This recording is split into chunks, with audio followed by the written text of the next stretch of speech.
There are different ideologies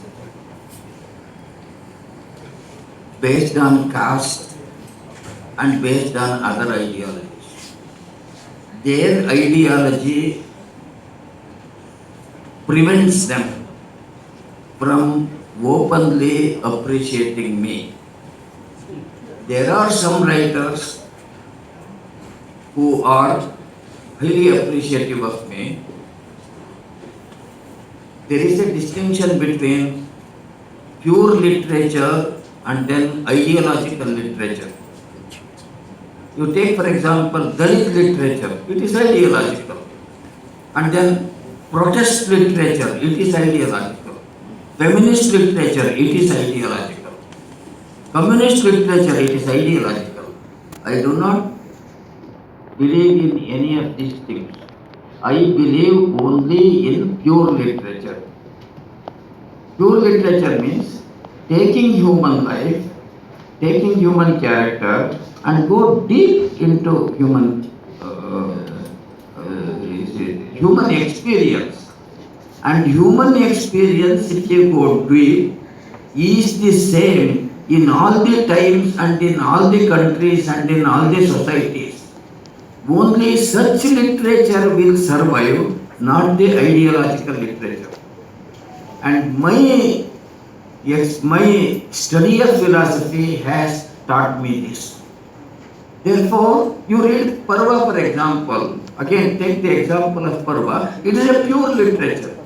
In the sense, the experience of Kunti, the experience of Draupadi, and the experience of other characters, they hold true in all literature and in all the times.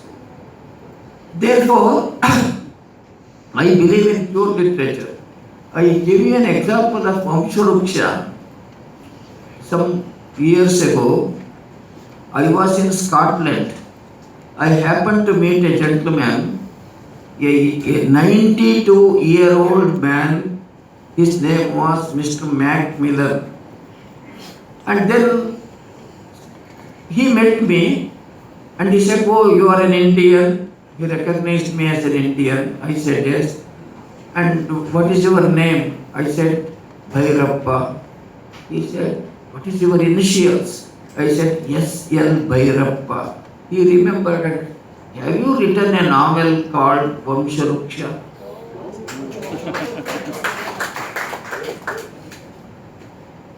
He has read it in English translation. And then he invited me to his house for a tea. And I went. I was with him for more than 2 hours. I asked him, "Why is it that you remember that novel? Why is it that you liked that novel?" He said, "This is the same problem of Vamsharuksha exists in our society also." And he said, "See, my surname is Mac Miller. There was a Prime Minister of Britain called Mac Miller. There is Macmillan Publishers in Britain." And he said, "Now we have made a Macmillan club, through our internet. We have made a Macmillan club.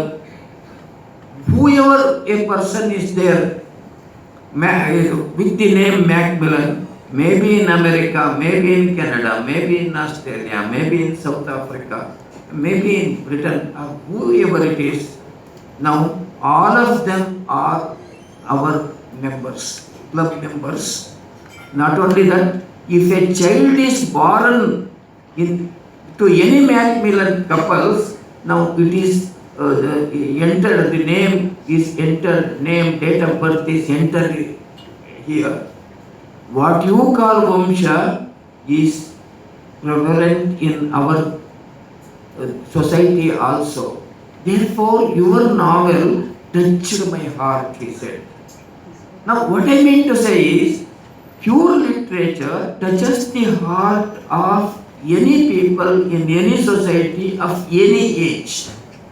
In order to do that, you must go deep into human experience,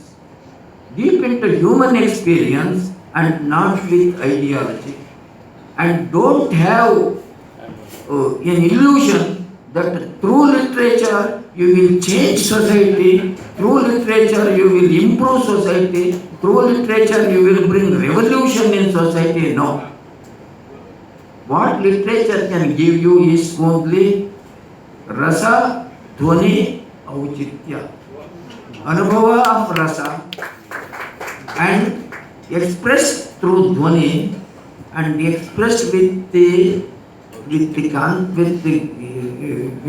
principle of auchitya, appropriateness of writing. Such literature lives for all the time, and all other literatures are only depending upon the situation only. So, what happens in Karnataka is, coming to the original question.